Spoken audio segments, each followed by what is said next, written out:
지금 유럽에서는 믿을 수 없는 일이 벌어지고 있습니다. 한국행 비자 대기자 명단에 이름을 올린 유럽인들이 속출하고 있는데요. 한때 전 세계를 식민지로 삼았던 유럽인들이 이제는 한국의 매력에 완전히 사로잡힌 모습입니다. 최근 스웨덴, 프랑스, 독일 주요 국가들의 고학력자들이 자국의 안정된 직장을 포기하고 한국행을 택하고 있다고 합니다. 특히 IT 산업 종사자들 사이에서는 한국에서 1년 일하는 경험이 유럽에서의 5년보다 값지다라는 말까지 나돌고 있습니다.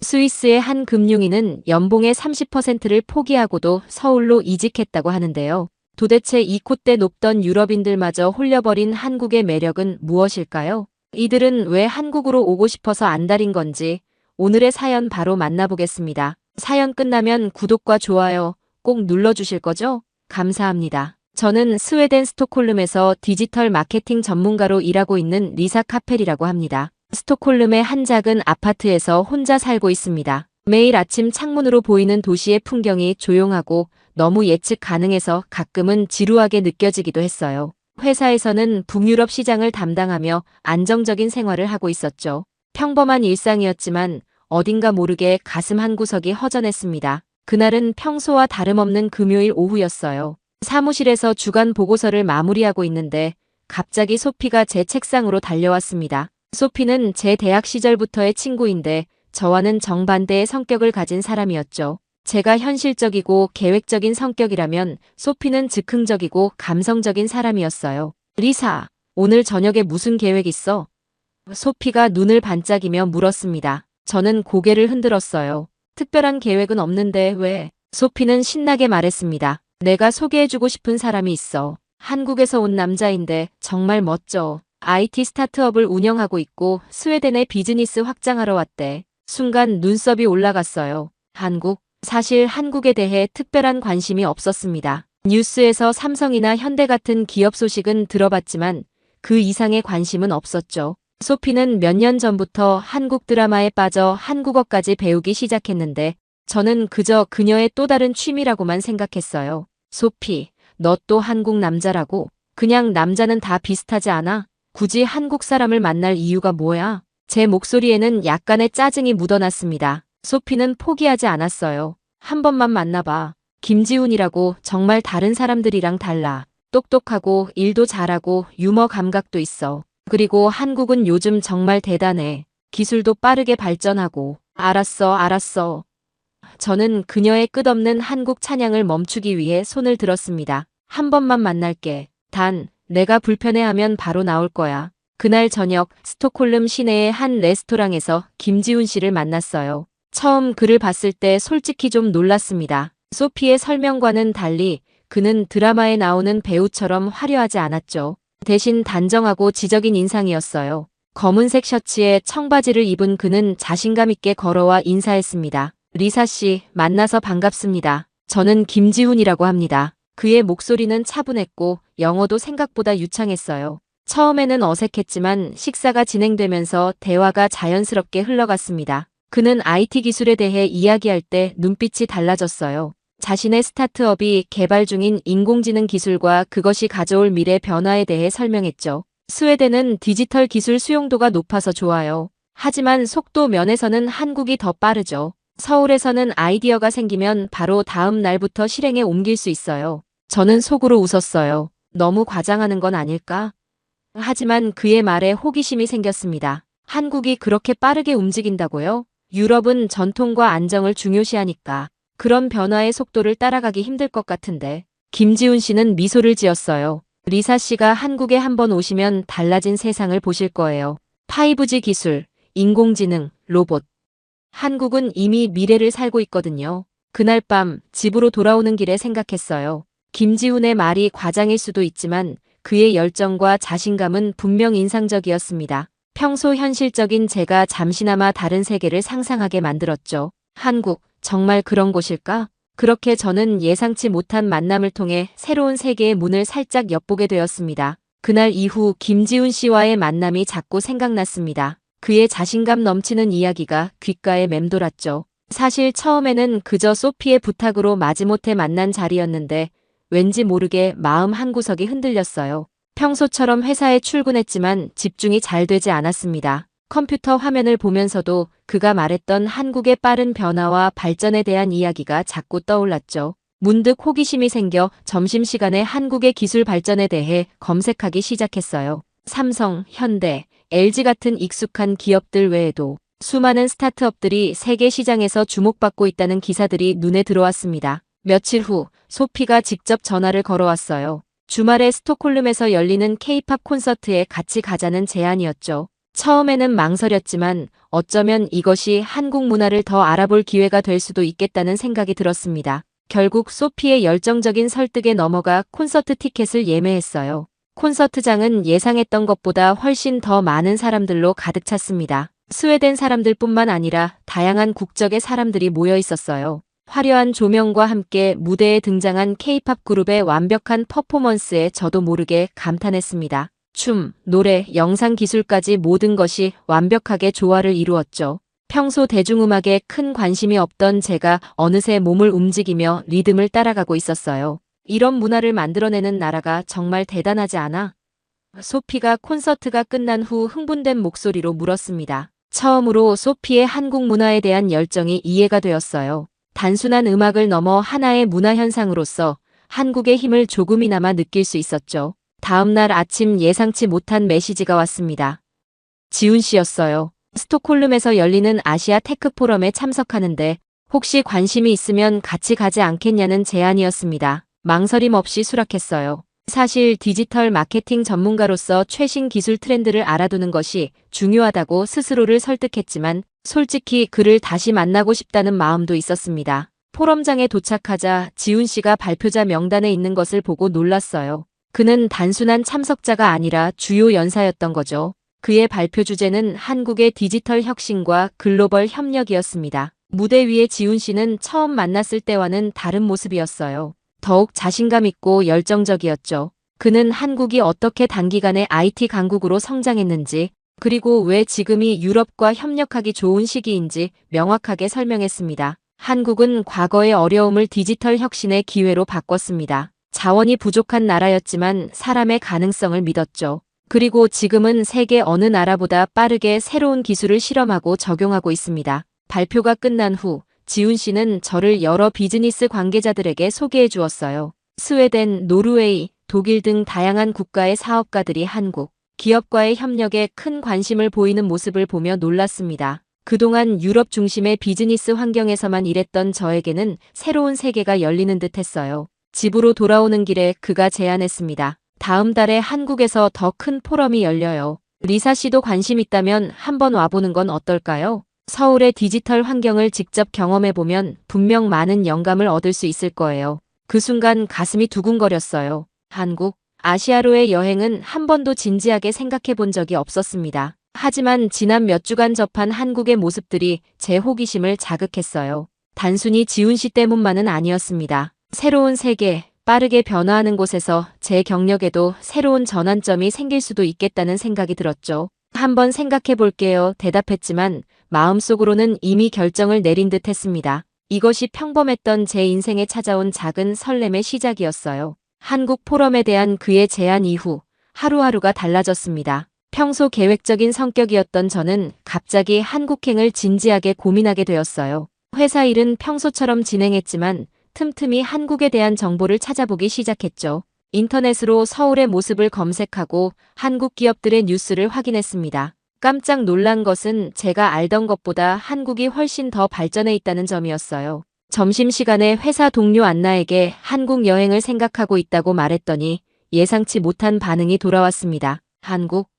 그냥 삼성 휴대폰이나 만드는 나라 아니야? 유럽이나 미국도 못 가봤는데. 왜 하필 거기를 가려고 해? 안나의 반응에 순간 당황했어요. 하지만 이상하게도 그녀의 말이 제 결심을 더 굳게 만들었습니다. 사실 저도 얼마 전까지는 안나와 같은 생각이었으니까요. 하지만 지난 몇 주간 접한 한국에 대한 정보들이 제 시각을 바꿔놓았죠. 집에 돌아와 부모님께 전화했어요. 한국 포럼 참석을 생각하고 있다고 말씀드리자 아버지의 목소리가 걱정스러워졌습니다. 리사, 아시아는 너무 멀고 위험해. 문화도 다르고. 왜 굳이 그런 먼 곳에 가려고 하니? 우리 회사 지인의 딸은 런던 지사로 발령받았다던데 너도 그쪽으로 알아보는 게 어떨까? 부모님의 반응이 실망스러웠지만 이해할 수 있었어요. 스웨덴에서는 아시아보다 유럽이나 미국으로의 진출이 더 일반적이었으니까요. 하지만 그동안 알게 된 한국의 모습은 부모님의 우려와는 달랐습니다. 오히려 안전하고 기술적으로 발전된 나라라는 인상이 강했죠. 결국 혼자 결정을 내렸어요. 한국 포럼에 참석하기로 했습니다. 단 일주일만 가보는 걸로요. 회사에 휴가 신청을 하고 항공권을 예약했죠. 소피는 제 결정에 너무 기뻐하며 한국에서 꼭 가봐야 할 곳들의 리스트를 길게 적어 보내주었습니다. 출발 전날 밤 갑자기 불안감이 밀려왔어요. 정말 잘하는 걸까? 너무 충동적인 결정이 아닐까? 하지만 이내 마음을 다잡았습니다. 27살까지 항상 안전한 선택만 해왔으니 이번엔 조금 다른 길을 가보는 것도 나쁘지 않겠다는 생각이 들었어요. 10시간이 넘는 비행 끝에 인천공항에 도착했습니다. 피곤했지만 공항을 빠져나오는 순간 놀라움을 감출 수 없었어요. 공항은 상상했던 것보다 훨씬 크고 현대적이었습니다. 자동화된 시스템, 깨끗한 시설, 효율적인 동선, 유럽의 어느 공항보다 인상적이었죠. 지훈 씨가 공항에서 저를 맞이했어요. 그는 제가 비행으로 지쳤을 것을 생각해 호텔로 바로 안내해 주었습니다. 서울 도심으로 향하는 고속도로에서 창밖으로 보이는 풍경이 낯설었어요. 빼곡히 들어선 고층 아파트들, 밤이 되어도 환하게 빛나는 도시의 불빛들이 인상적이었습니다. 호텔에 체크인하고 잠시 쉬었다가 지훈 씨의 제안으로 저녁 식사를 위해 나갔어요.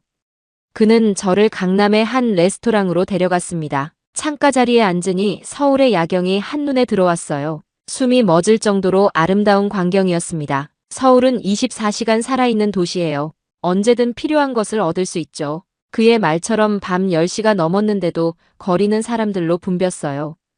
카페는 여전히 손님들로 가득했고 편의점은 밝게 빛나고 있었죠. 스톡홀름에서는 저녁 8시만 되어도 대부분의 상점이 문을 닫는데 이곳은 완전히 달랐습니다.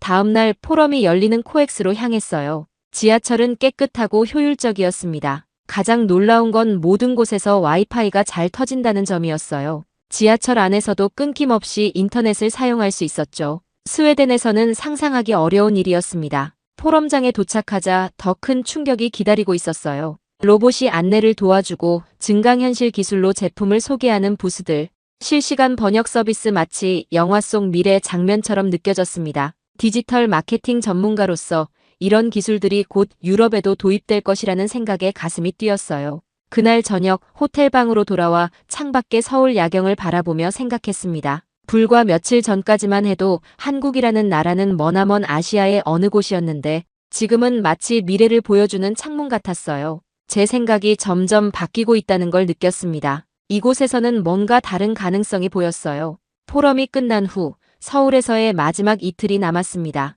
김지훈 씨는 바쁜 일정 중에도 짬을 내어 저를 서울 곳곳으로 안내해 주었어요. 첨단 기술의 강남부터 전통이 살아있는 북촌한옥마을까지 한국의 다양한 모습을 볼 수 있었죠. 특히 인상적이었던 건 옛것과 새것이 조화롭게 공존하는 모습이었습니다. 600년 된 고궁 바로 옆에 최첨단 빌딩이 있는 광경은 스웨덴에서는 상상하기 어려웠어요. 한국에서의 일주일이 눈 깜짝할 사이에 지나갔습니다. 스웨덴으로 돌아가는 비행기 안에서 이번 여행이 단순한 출장을 넘어 제 인생의 전환점이 될지도 모른다는 생각이 들었어요. 한국의 빠른 변화와 발전 속도, 그리고 그 속에서 느껴지는 에너지가 저를 자극했습니다. 회사로 복귀한 첫날, 상사인 에릭이 저를 사무실로 불렀어요. 리사, 한국은 어땠어? 뭐 특별한 것이라도 있었니? 에릭의 어조에는 약간의 비웃음이 섞여 있었습니다. 제가 한국 출장을 신청했을 때부터 그는 의아해했었죠. 왜 아시아까지 가는 거야? 유럽 시장에 집중하는 게 우리 회사 방향이잖아. 생각보다 훨씬 발전되어 있었어요. 특히 디지털 기술 분야는 우리가 배울 점이 많았습니다. 한국 시장 진출을 고려해보는 것도 좋을 것 같아요. 제 말에 에릭은 펜을 내려놓고 고개를 젓더군요. 리사, 현실적으로 생각해. 우리는 스칸디나비아 시장에 특화된 회사야. 아시아는 너무 멀고 문화적으로도 다르고 그쪽 시장은 우리에게 맞지 않아. 그의 반응이 실망스러웠지만 예상했던 일이었습니다. 스웨덴의 많은 기업들이 안정적인 유럽 시장을 벗어나려 하지 않았어요. 하지만 한국에서 본 것들은 분명 우리 회사에도 새로운 기회가 될 수 있다는 확신이 있었습니다. 그날 저녁 소피와 만나 한국 여행에 대해 이야기했어요. 사진을 보여주며 경험을 공유하는데 왠지 모르게 가슴이 뛰었습니다. 한국에서의 일주일이 스웨덴에서의 수년보다 더 생생하게 느껴졌어요. 리사, 넌 정말 변했어. 눈빛이 달라졌어. 소피가 말했습니다. 집으로 돌아오는 길에 그에게서 메시지가 왔어요. 제가 본 한국의 기술 트렌드를 스웨덴 회사에 제안했다는 내용을 전했더니 그는 제안서 작성을 도와주겠다고 했습니다. 그리고 추가로 놀라운 제안을 해왔어요. 리사 씨의 마케팅 경험이 저희 회사에도 큰 도움이 될 것 같아요. 혹시 서울지사에서 6개월 정도 인턴십을 해보는 건 어떨까요? 유럽 시장 진출을 준비 중인데 리사 씨 같은 전문가가 필요합니다. 그 메시지를 보는 순간 심장이 빠르게 뛰었어요. 6개월? 한국에서? 망설임보다는 흥분이 먼저 느껴졌습니다. 하지만 현실적인 문제들이 곧 머릿속을 채웠죠. 회사를 그만두어야 하나? 부모님은 어떻게 설득할까? 아파트는? 다음 날 용기를 내어 에릭에게 휴직을 신청했어요. 한국 기업에서 6개월간 일하며 유럽 시장 진출을 돕고 그 경험을 회사에 가져오겠다는 제안이었습니다. 예상대로 그의 반응은 차가웠어요. 리사, 너 정신이 들어있니? 안정적인 직장을 두고 왜 그런 모험을 하려고 해? 게다가 우리 회사 정보를 경쟁사에 제공하겠다는 거야? 에릭의 반대는 당연했습니다. 평소 안정을 추구하던 제가 갑자기 낯선 나라로 떠나겠다는 계획을 세웠으니까요. 하지만 이상하게도 에릭의 말은 제 결심을 더 확고하게 만들었어요. 한국에서 보고 느낀 것들이 너무 강렬해서 그냥 잊고 지나갈 수 없었죠. 그날 저녁 부모님께 전화를 걸었습니다. 한국 기업에서 인턴십 제안을 받았다고 말씀드리자 잠시 침묵이 흘렀어요. 아버지는 걱정스러운 목소리로 말씀하셨습니다. 그동안 안정적인 직장을 두고 왜 그런 위험한 선택을 하느냐고요. 어머니는 한국이 너무 멀고 문화도 다르다며 적응하기 힘들 거라고 하셨죠. 부모님의 걱정은 이해했지만 제 마음은 이미 정해져 있었어요. 나이 들어 만약 그때 도전했더라면 일하는 후회를 하고 싶지 않았습니다. 결국 휴직 신청을 내고 6개월간 한국 인턴십을 받아들이기로 했어요. 회사에서는 제 자리를 보장할 수 없다고 했지만 그것마저도 감수할 준비가 되어 있었습니다. 아파트 계약을 일시 중단하고 필요한 짐을 꾸리는 일주일이 정신없이 지나갔어요. 소피는 제 결정을 진심으로 응원해 주었고 한국어 기초 표현들을 몇 가지 가르쳐 주었습니다. 부모님은 여전히 걱정하셨지만 제 확고한 의지를 보시곤 마지못해 동의하셨어요. 다시 한국으로 향하는 비행기 안에서 많은 생각이 교차했습니다. 과연 잘 적응할 수 있을까? 지훈 씨 회사는 정말 괜찮은 곳일까? 만약 실패하면 어떻게 될까? 하지만 창밖으로 보이는 구름들을 바라보며 이내 마음을 다잡았어요. 이미 선택한 길, 최선을 다해 걸어가기로 했습니다. 서울에 도착하자 지훈 씨가 직접 마중을 나와 있었어요. 몇 달 만에 보는 그는 더 멋있어진 듯했죠. 그는 회사에서 준비한 원룸 아파트로 저를 안내해 주었는데 생각보다 훨씬 좋은 환경이었습니다. 모든 것이 자동화된 스마트홈 시스템에 깜짝 놀랐어요. 음성으로 조명과 온도를 조절하고 냉장고가 자동으로 식품 재고를 관리해주는 기능까지 있었죠. 스웨덴에서는 부유한 사람들이나 누릴 수 있는 기술이 여기서는 일반적인 모습이었습니다. 다음 날부터 지훈 씨 회사에서 일하기 시작했어요. K-테크라는 이름의 이 스타트업은 인공지능 기반 마케팅 솔루션을 개발하는 곳이었습니다. 첫날부터 놀라움의 연속이었어요. 회의는 빠르게 진행되었고 아이디어가 나오면 즉시 실행에 옮겼습니다. 결정 과정이 너무 신속해서 처음에는 적응하기 힘들었죠. 언어 장벽도 있었습니다. 대부분의 직원들이 영어를 할 수 있었지만 중요한 회의에서는 한국어가 주로 사용되었어요. 처음에는 답답했지만 동료들이 친절하게 통역해 주었고 저도 틈틈이 한국어 공부를 시작했습니다. 일하는 방식도 달랐어요. 스웨덴에서는 개인의 시간을 존중하고 정시 퇴근이 일반적이었는데 여기서는 밤늦게까지 일하는 경우가 많았습니다. 처음에는 힘들었지만 그들의 열정과 헌신에 점차 감화되었어요. 성과를 내기 위해 밤을 새우는 동료들을 보며 저도 더 열심히 일해야겠다는 생각이 들었습니다. 가장 인상적이었던 건 기술을 대하는 태도였어요. 스웨덴에서는 새로운 기술 도입에 신중했지만 한국에서는 실패를 두려워하지 않고 계속 도전했습니다. 빨리 실패하고 빨리 배우자는 문화가 인상적이었어요. 한국에서의 생활이 한 달째 접어들었습니다. 처음에 낯설면 점차 익숙함으로 바뀌어 갔어요. 출퇴근길에 들르는 카페 직원들과도 인사를 나누게 되었고 간단한 한국어로 주문도 할 수 있게 되었죠. 매일 아침 지하철에서 마주치는 사람들의 표정에서 바쁘지만 활기찬 에너지가 느껴졌습니다. K테크에서의 업무도 점점 속도를 내기 시작했어요. 제가 담당한 유럽 시장 진출 전략이 경영진의 관심을 끌었습니다. 스웨덴 회사에서는 제 의견이 종종 무시되었는데 여기서는 진지하게 검토되고 실행까지 이어지는 경우가 많았어요. 처음으로 제 능력을 제대로 인정받는다는 느낌이 들었습니다. 그러던 중 예상치 못한 일이 일어났습니다. 회사 프로젝트 중 하나가 중요한 마감 시간을 앞두고 큰 문제에 부딪혔어요. 유럽 파트너와의 소통 오류로 프로젝트 전체가 위험해진 상황이었습니다. 그때 제가 나섰어요. 유럽 파트너사의 문화적 특성을 이해하고 있었기에 중간에서 다리 역할을 할 수 있었습니다. 밤을 새워가며 양쪽을 조율하고 대안을 마련했어요. 결국 프로젝트는 성공적으로 마감일을 맞출 수 있었습니다. 이 사건 이후 회사 내 제 위치가 달라졌어요. 더 많은 책임을 맡게 되었습니다. 지훈 씨도 제게 감사의 마음을 전했어요. 그는 제가 보여준 문제 해결 능력과 끈기에 감동받았다고 했습니다. 주말에는 지훈 씨의 제안으로 한국의 여러 곳을 방문했어요.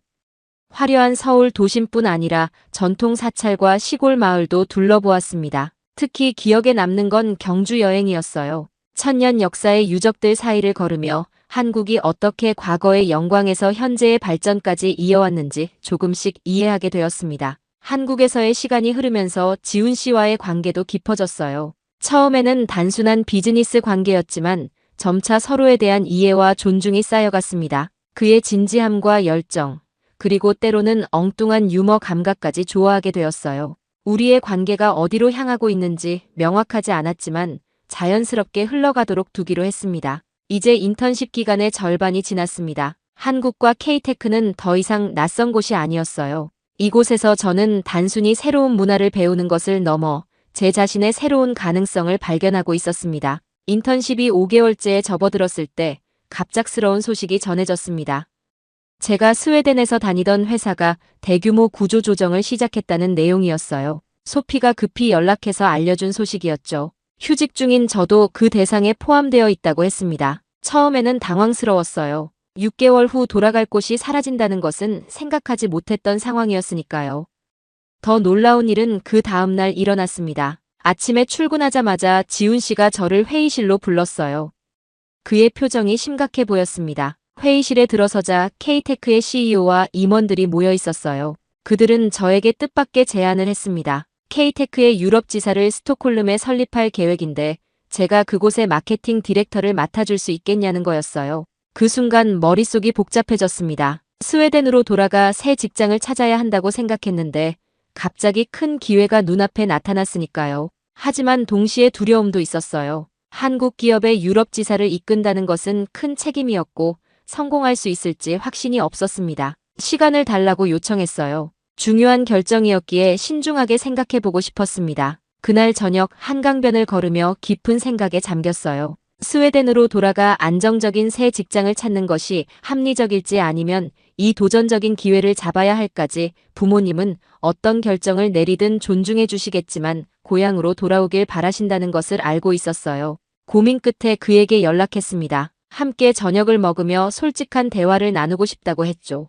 그날 밤 서울 시내가 내려다 보이는 레스토랑에서 만났어요. 그는 제 고민을 진지하게 들어주었습니다. 그리고 자신도 비슷한 선택의 기로에 섰던 경험을 이야기해 주었어요. 안정적인 대기업을 떠나 스타트업을 시작할 때 주변의 모든 반대를 무릅쓰고 도전했다고 했습니다. 그의 이야기에 용기를 얻었지만 여전히 확신이 서지 않았어요. 그때 예상치 못한 소식이 들려왔습니다. 부모님이 갑자기 한국을 방문하신다는 거였어요. 처음에는 깜짝 놀랐지만 이것이 부모님께 한국을 직접 보여드릴 기회라고 생각했습니다. 공항에서 부모님을 만났을 때 두 분의 표정에서 걱정이 읽혔어요. 소피에게서 제가 한국에 정착할 계획이라는 소문을 듣고 말리러 오신 것 같았죠. 하지만 서울의 모습, 제가 다니는 회사, 그리고 제가 이곳에서 이룬 성과들을 보시면 생각이 바뀌실 거라고 믿었어요. 첫날은 서울 도심을 둘러보며 시간을 보냈습니다. 부모님은 깨끗한 거리, 효율적인 대중교통, 그리고 어디서나 사용 가능한 디지털 서비스에 놀라셨어요. 특히 아버지는 기술에 관심이 많으셔서 모든 것을 꼼꼼히 살펴보셨습니다. 어머니는 처음에는 낯선 음식과 언어에 불편해하셨지만 현지인들의 친절함에 점차 마음을 여셨어요. 다음 날은 제가 다니는 회사를 방문했습니다. 지훈 씨가 직접 회사를 소개하고 제가 맡은 프로젝트와 성과를 설명했어요. 부모님은 처음으로 제 직업적 역량을 제대로 보시는 것 같았습니다. 특히 동료들이 저를 존중하고 의지하는 모습을 보며 아버지의 표정이 달라지기 시작했어요. 그날 저녁 지훈 씨는 부모님을 고급 한식당으로 초대했습니다. 처음 접하는 한국 전통 음식에 부모님은 조금 망설이셨지만 그의 친절한 설명과 배려에 곧 즐겁게 식사를 하셨어요. 식사 중 아버지가 그에게 질문했습니다. 왜 하필 그의 딸을 유럽 지사장으로 생각하는지 물으셨죠. 그의 대답은 간결하면서도 깊이가 있었습니다. 지훈 씨는 제가 가진 유럽 시장에 대한 이해와 한국 기업의 문화를 빠르게 수용한 능력, 그리고 위기 상황에서 보여준 리더십이 회사의 유럽 진출에 필수적이라고 설명했어요. 그의 진심 어린 말에 아버지의 표정이 부드러워졌습니다. 저녁 식사가 끝난 후 부모님과 함께 호텔로 돌아가는 길에 한강변을 걸었어요. 밤하늘 아래 빛나는 서울의 야경을 바라보며 아버지가 말씀하셨습니다. 처음에는 제가 잘못된 선택을 하는 것 같아 말리러 왔지만 이곳에서의 제 모습을 보니 생각이 바뀌었다고요. 어머니도 미소를 지으며 동의하셨어요. 그렇게 부모님의 마음이 열렸고 제 결정을 존중해 주시겠다고 말씀하셨죠. 부모님이 떠나신 후 마음의 짐이 한결 가벼워졌어요. 이제 저만의 결정을 내릴 시간이었습니다. 며칠간의 고민 끝에 회사의 제안을 수락하기로 했어요. 유럽 지사를 맡아 한국과 스웨덴 사이의 가교 역할을 하며 양쪽의 좋은 점을 결합해보고 싶었습니다. 결정을 내리자 새로운 에너지가 생겼어요. 남은 한 달간의 인턴십 동안 유럽 지사 설립을 위한 준비를 시작했습니다. 어떤 도시에 오피스를 열지, 어떤 인재를 영입할지, 마케팅 전략은 어떻게 수립할지 계획을 세웠어요. 처음에는 막막했지만 한국에서 배운 빠르게 시도하고 빠르게 배우는 접근법을 따르기로 했습니다. 마지막 주에 회사에서는 제 새 역할을 축하하는 작은 파티를 열어주었어요. 동료들이 모두 모여 응원의 말을 전해주었습니다. 처음 왔을 때는 낯설기만 했던 이들이 이제는 소중한 동료이자 친구가 되어 있었어요. 한국어로 감사 인사를 준비했는데 서툰 발음에도 모두가 따뜻한 박수를 보내주었습니다. 인턴십이 끝나고 스웨덴으로 돌아가는 날, 그가 공항까지 배웅해 주었어요. 우리의 관계는 비즈니스 파트너를 넘어 더 깊은 무언가로 발전해 있었습니다. 작별 인사를 나누며 그는 곧 스톡홀름으로 방문하겠다고 약속했어요. 그리고 마지막으로 작은 선물을 건넸는데 열어보니 한국 전통 문양이 새겨진 펜던트였습니다. 항상 연결되어 있다는 의미예요 라고 그가 말했죠. 스웨덴으로 돌아온 후 모든 것이 새롭게 느껴졌어요. 익숙한 고향의 풍경도 다른 시각으로 보게 되었습니다. 한국에서의 경험이 제 내면을 완전히 바꿔놓은 거죠. 2달 후 K테크 유럽 지사의 문을 열었어요. 스톡홀름 중심가에 위치한 작은 사무실이었지만 무한한 가능성을 품고 있었습니다. 지사 오픈 당일 소피와 몇몇 친구들이 축하해주러 왔어요. 그리고 깜짝 놀랍게도 에릭도 나타났습니다. 그는 제 용기에 감명받았다며 축하 인사를 전했어요. 스웨덴 비즈니스 커뮤니티에서도 한국 기술 기업의 진출에 관심을 보이기 시작했고 곧 여러 협력 제안이 들어왔습니다. 지사 오픈 일주일 후 지훈 씨는 약속대로 스톡홀름을 방문했어요. 그와 함께 스웨덴의 아름다운 자연과 문화를 둘러보며 이번에는 제가 가이드 역할을 했습니다. 두 나라의 다른 점도 많았지만 서로에게서 배울 점도 많다는데 의견을 모았어요. 어느 저녁 스톡홀름의 구시가지를 걷다가 그가 갑자기 멈춰서서 제 손을 잡았습니다. 지훈 씨는 진지한 표정으로 말했어요. 우리가 함께라면 어떤 도전도 이겨낼 수 있을 것 같아요. 그 순간 모든 것이 명확해졌습니다. 우리가 앞으로 함께 걸어갈 길도 분명히 보였어요. 1년이 지난 지금 K테크 유럽 지사는 스웨덴을 넘어 독일과 프랑스까지 사업을 확장했어요. 지훈 씨와 저는 서울과 스톡홀름을 오가며 장거리 연애를 하고 있어요. 가끔은 힘들 때도 있지만 서로에게 의지하며 새로운 도전을 즐기고 있어요. 요즘도 사무실 창문 너머로 스톡홀름의 풍경을 바라보며 생각합니다. 가끔은 안전한 선택보다 모험을 택하는 용기가 필요하다고요. 그리고 그 모험이 우리를 더 넓은 세상으로 이끌어준다는 것을요. 이것이 한국이 제게 가르쳐준 가장 소중한 교훈입니다. 오늘 사연은 여기까지입니다. 한국의 기술 발전과 혁신적인 비즈니스 문화가 어떻게 세계적으로 인정받고 있는지 생생하게 확인할 수 있었습니다. 오늘 사연이 재밌으셨다면 좋아요와 댓글 많이 달아주세요. 내일도 감동적인 사연으로 찾아뵙겠습니다. 귀한 시간 내주셔서 감사합니다. 지금까지 감동신호등이었습니다.